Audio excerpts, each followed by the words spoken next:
Hello and thank you for joining us for Into the Killing. If you have a case you want us to cover on Into the Killing or one of our YouTube channels, please visit our website, criminallylisted.com. Then you just go to the Suggest a Case page. For this episode of Into the Killing, we're going back to December 1969. On December 1st, 1969, the first draft lottery was held in the United States since World War II. The United States government was looking for more soldiers for their controversial war in Vietnam. The first date drawn was September 14th, so any man who was born on that date between 1944 and 1951 was summoned to enlist. The draft was very unpopular and it strengthened the anti-war movement, but the war continued for another 5.5 years. On December 6, 1969, the Altamont Speedway Free Festival was held outside of Tracy, California.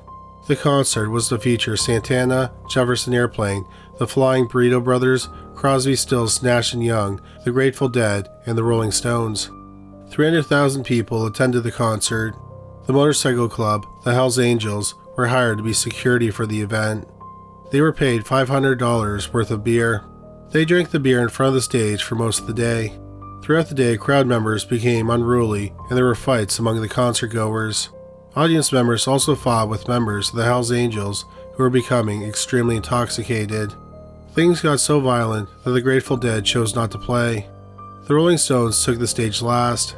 As they played their song, Under My Thumb, 18-year-old Meredith Hunter tried to get on stage. He was pushed away by members of the Hells Angels. Hunter got angry and he tried to get back on the stage. A Hells Angel, Alan Passacero, saw Hunter pull out a gun. Passacero was armed with a knife. He ended up stabbing 18-year-old Meredith Hunter to death. The stabbing was recorded by a documentary team who was recording the end of the Rolling Stones tour. The Rolling Stones supposedly did not know about the stabbing and they finished their set. Unfortunately, this was not the only death at the concert. Around midnight, a 1964 Plymouth plowed into a group of people sitting around a campfire. Mark Feiger and Richard Savloff, both 22, were killed and 2 other people were seriously injured. The driver was never identified. A 4th man died when he drowned in an irrigation canal while trying to sneak into the concert. Besides the 4 deaths, many other people were injured. Many people were injured by the Hells Angels, who were heavy-handed as security guards. Alan Passacero was charged with the murder of Meredith Hunter, but he was ultimately acquitted on the grounds of self-defense. The chaos of the Altamont Free concert was encapsulated in the now classic documentary, Gimme Shelter. Many people believe that the concert was a symbolic end to the free love era of the 1960s. Others say it was simply a poorly planned concert that happened in the last month of the 1960s and people attach way too much symbolism to it. On December 14, 1969, the #1 movie was the Western musical Paint Your Wagon. The film starred Lee Marvin, Clint Eastwood, and Gene Seberg. The #1 song was the classic folk song Leavin' on a Jet Plane by Peter, Paul and Mary. In December 1969, 25-year-old Diane Maxwell Jackson lived in Houston, Texas. Diane was born on May 12, 1944, in Louisiana. At some point, her family moved to the Houston area. Her father owned a construction company. Diane graduated from high school in 1962. In 1965, she got married and had a son. But the marriage didn't last, and by 1969, Diane was divorced and raising her 4-year-old son. She worked as a telephone operator in downtown Houston. On the afternoon of Sunday, December 14, 1969, Diane drove a red Ford Mustang to work. Since it was Sunday, the downtown core was mostly empty. Tragically, Diane never made it inside her workplace. About 30 minutes after Diane should have started her shift, a 35-year-old unhomed man named Willie Bell Jr. noticed something unusual. He saw a man walking away from a shack behind an abandoned service station that was next to the parking lot. He decided to check the shack. 25-year-old Diane Maxwell Jackson was inside of it. She was nude except for her bra. Her hands were bound behind her back. Bell went and called the police. By the time they arrived on scene, Diane had died. Inside the shack, the police found a pink blanket and a man's suit jacket, but they weren't sure if either item belonged to the killer or if they were in the shack before the murder. Diane's purse was found in the shack. Her purse didn't have any money in it, and her car keys were gone. The police believe that Diane drove to work, but she was kidnapped before she could enter the building. The police interviewed Willie Bell Jr. The only description he could give of the man he saw leaving the shack was that he was black with an afro. 9 hours after the murder, the police found Diane's car. It was abandoned about a mile from the crime scene. It was locked and the keys were in the ignition. The police checked the car and they found 3 fingerprints and a partial palm print. An autopsy was performed on Diane. It was determined that she had been raped. She had been stabbed once in the abdomen with what the medical examiner called surgical precision. The single stab wound had cut a main artery.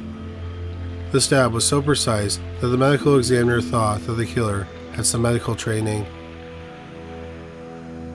The police's first suspect was Willie Bell Jr. However, his fingerprints didn't match those found in the car. The problem was that in 1969, there was no computerized system for fingerprints, so fingerprints had to be manually compared one by one. Since the police didn't have a suspect, they started comparing the fingerprints to black men who were arrested recently. Then they started fingerprinting black men who hung out downtown, which, unfortunately, was not considered controversial at the time. They also focused on black men who worked in healthcare. Yet, they didn't find a match to the prints. The murder haunted Diane's father. He desperately wanted the case solved. But then months and then years went by and no persons of interest emerged. We're just going to take a short break to bring you word from our amazing sponsor, Babbel. One of the most exciting things about the new year is that you have no idea what adventures are in store for you. From new travel experiences to new jobs or picking up new skills, there's no better way to prepare for 2023 than by learning a new language with Babbel. Babbel is the language learning app that sold more than 10 million subscriptions. Thanks to Babbel's addictively fun and easy, bite-sized language lessons, you can feel confident no matter where the new year takes you. Have you been stuck in the same job for a while? Imagine applying for an amazing job and you and your competition have very similar resumes, but the difference is you speak a second language. It could be the difference between you getting that great job and keeping your old boring job. I've been learning Dutch with Babbel, and if this podcast and YouTube thing doesn't work out, I think speaking Dutch will look great on a resume. I know that there are plenty of reasons why you may not want to try and learn a new language. You may think it's too hard, or you just don't have the time. That's certainly what I thought before I started learning Dutch with Babbel. But the lessons only take about 10 minutes, and you can start having real-life conversations in a new language in just 3 weeks. You may think that sounds impossible, but their teaching method has been scientifically proven to be effective. A lot of other language learning apps rely on AI for their lesson plans, but Babbel has over 150 language experts and it's voiced by real native speakers. While Babbel doesn't use AI to write their lessons, they do have amazing speech recognition technology, and this will help with your pronunciation and accent. Babbel is also incredibly effective because there are so many different ways to learn. Besides the lessons, they have podcasts, games, videos, stories, and live classes. In the off chance you aren't loving Babbel, they have a 20-day money-back guarantee, so you have nothing to lose by trying it. And with Babbel, there are 14 different languages you can learn. Start your new language learning journey today with Babbel. Right now, get up to 55% off your subscription when you go to babbel.com/listed. That's babbel.com/listed for up to 55% off your subscription. Babbel, language for life. 17 long years passed. Then in 1986, Diane's brother, David, became a member of the Texas Rangers. One of the reasons he got into law enforcement was so they could hopefully solve Diane's murder. Around the same time, the Houston Police Department purchased an AFIS system. AFIS stands for Automated Fingerprint Identification System. It's a computerized system that quickly compares unknown prints to the prints of people who had been arrested. Dave requested that the fingerprints of his sister's killer be compared to those who had been arrested. He thought that his sister's killer must have committed another crime. He didn't think he could just rape and murder a woman and then go on to live life as a law-abiding citizen. but no match to the prints was found. Without any other clues to follow up on, the case went cold again. Another 17 years passed, bringing us to 2003. It had been 34 years since Diane Maxwell was murdered. Had she been alive, she would have been 59. Her only son was 38. Her father was now 88, and he was desperate to see the case closed before he died. His son and Diane's brother, David, was still a Texas Ranger, and he wanted to have the case closed to grant his father's wish and for his own peace of mind. David and Diane's father said he constantly dreamed about Diane and he thought about her all the time. In 1969, the biggest television shows were Rowan and Martin's Laugh-In, followed by two westerns, Gunsmoke and Bonanza. Witch Casting and The Sundance Kid, The Love Bug, and Midnight Cowboy were the three biggest movies that year. In 1969, the number one song was by a fictional animated band. It was Sugar Sugar by the Archies. Number 2 was Aquarius / Let the Sunshine In by the Fifth Dimension, and the number 3 was I Can't Get Next to You by the Temptations. Some new products introduced in 1969 were Gain Detergent, Adidas Superstar Sneakers, and glue sticks. Some tasty food that was sold for the first time were Wendy's Frosties, Orville Redenbacher's Popcorn, and Frosted Mini Wheats. 34 years later, in 2003, the three biggest TV shows were CSI, Crime Scene Investigation, and then 2 episodes of American Idol. The performance show had slightly more viewers than the results show that followed the next night. As for movies, the third and final Lord of the Rings, The Return of the King, was the biggest movie. Finding Nemo was second, and The Matrix Reloaded, the second Matrix movie, was the third biggest. The 3 biggest songs were In the Club by 50 Cent, Ignition by R. Kelly, and Get Busy by Sean Paul. As for new products in 2003, you could buy a Nintendo Game Boy Advance SP, the Motorola Razr, and Cialis. When it came to food, you could get McGriddles from McDonald's, Oro bars were sold in stores, and Starbucks introduced one of their most famous products of all time, the Pumpkin Spice Latte. David Maxwell decided to ask his friend Jim Ramsey for help investigating his sister's murder. Ramsey was a veteran homicide detective with the Houston Police Department. They had been friends for years, but Ramsey had no idea that David's sister had been murdered. David said he didn't want people to give him sympathy, so he kept that part of his life private. As we just went over, much had changed in the 34 years since Diane had been murdered. One major change was that DNA had become an incredibly powerful crime-fighting tool. Ramsey thought if they could have Diane's clothes tested for DNA, it might help them solve the crime. Unfortunately, the clothing had been destroyed. David and Ramsey also learned that the crime scene photos and the negatives were missing. But they thought they caught a lucky break because someone had violated the rules. Someone with access to the photos had sold them to a British crime magazine, Master Detective, in 1971. Ramsey contacted the publisher. Unfortunately, they didn't have the photos or the negatives. The only thing they had was a single copy of the edition. Because it was their only copy, they didn't want to send it to Ramsey and David. Ramsey convinced them to photocopy the article and send it to them. However, when they received the photocopy of the article, they realized that the photos were useless to their investigation. Undeterred, David and Ramsey tried to track down the only witness to the crime, Willie Bell Jr. They learned he had moved out to California, but he had been dead for nearly 20 years. At the very least, they had the fingerprints. David knew they existed because they were compared to other fingerprints in 1986. But David was shocked to learn that the fingerprints were not in the case file. In 1986, the fingerprints that were saved in APHIS were of known people who had been arrested in Houston. It didn't store the fingerprints of unknown offenders, but it didn't appear that the fingerprints were destroyed. Instead, they were probably filed incorrectly and they were in another open case file. Unfortunately, if that was the case, then there was a good chance that they would never be found. It would not be like looking for a needle in a haystack. Instead, you'd be looking for a very specific piece of straw in a haystack. Without the fingerprints, there was no evidence left to investigate. But since it was the only piece of evidence they knew existed, every day someone in the latent fingerprints department looked for the prints in the open case files. This included open files on every type of crime, like assault, burglaries, car thefts, and etc. They spent months looking for the prints. But then David Maxwell and Jim Ramsey's luck began to change. Someone finally found the prints. But there was still a problem.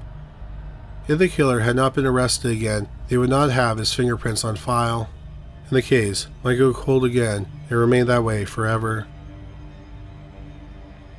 First, the fingerprints were compared to fingerprints at the Texas State Database, but no match was found. The fingerprints were then run through the FBI's national database. The database just went online 3 years earlier. They found 20 potential matches. Those 20 sets of fingerprints were mainly compared to the fingerprints found in Diane's car. One set of prints was an exact match. They were the fingerprints of a 58-year-old man named James Ray Davis. He had a long criminal record, and he had spent half his life in prison. He had convictions for burglary, possession of stolen property, and vehicle theft. In the early 1990s, he was released from prison after being convicted of kidnapping a young girl. In December 1969, Davis had been out of prison for 5 days before Diane was killed. He was arrested about a month later for auto theft outside of Texas, which is why his fingerprints were not in the Houston Police Department system or the State of Texas database. Since being released in the early 1990s, he had been living in a federally funded housing complex in Texarkana on the Texas and Arkansas border. He had been a model citizen since his release. In August 2003, Jim Ramsey went to Davis's apartment to question him. One of the problems with the fingerprints was that they were only found in the car. They weren't found in the shack where the murder was committed. As we mentioned, there was no other evidence. So, if Davis had another explanation for why his fingerprints were in the car, like he found the car abandoned and went joyriding, their investigation may come to a full stop and the case would never be solved. When Ramsey showed Davis a photograph of Diane Maxwell's car, he averted his eyes. He claimed he had never seen the car before. Ramsey thought that this was an odd statement because it was a red Ford Mustang. He doubted that Davis had never seen one in his entire life. He then took out a photo of Diane and tried to hand it to Davis. He refused to take it. Ramsey then told him they had matched his fingerprints to those in the car. Davis then confessed to Diane's murder. He said he had been hanging outside the parking lot of Diane's work. When he started pulling to the parking lot, he planned to rob her. He walked up to her and pressed his knife into her abdomen. He then led her to the shack. He said that he robbed her, but he denied raping her. He then stabbed her. He got into her car and drove off. After the confession, James Davis was arrested. In November 2003, 34 years after the murder of Diane Maxwell, James Davis pleaded guilty to her murder. In January 2004, he was sentenced to life in prison. Both Jim Ramsey and David Maxwell believe that a little something extra was at work that helped them solve the case. Ramsey told Forensic Files that the odds of them closing the case were 1,000,000,000 to 1, so he believes that there was divine intervention at play. He also believes that David's unselfish life may have led God to say, "I'll give him a break with this case." No matter what you believe, Ramsey and David did overcome amazing odds to close the case. Diane's father lived long enough to see Davis arrested and convicted. He was apparently ecstatic when he learned of Davis's arrest. He died in 2010 at the age of 95. The life sentence for James Ray Davis was not too long. When he was arrested, he was in bad health. He lived for another 3.5 years after he was convicted. He died in prison in June 2007 at the age of 62. Thank you so much for listening to this week's episode. Like we said in the opening, if you have a case you want us to cover on Into the Killing or one of our YouTube channels, Criminally Listed and Paranormally Listed, please visit our website, criminallylisted.com. Well, that's all for this week. Thank you again for listening.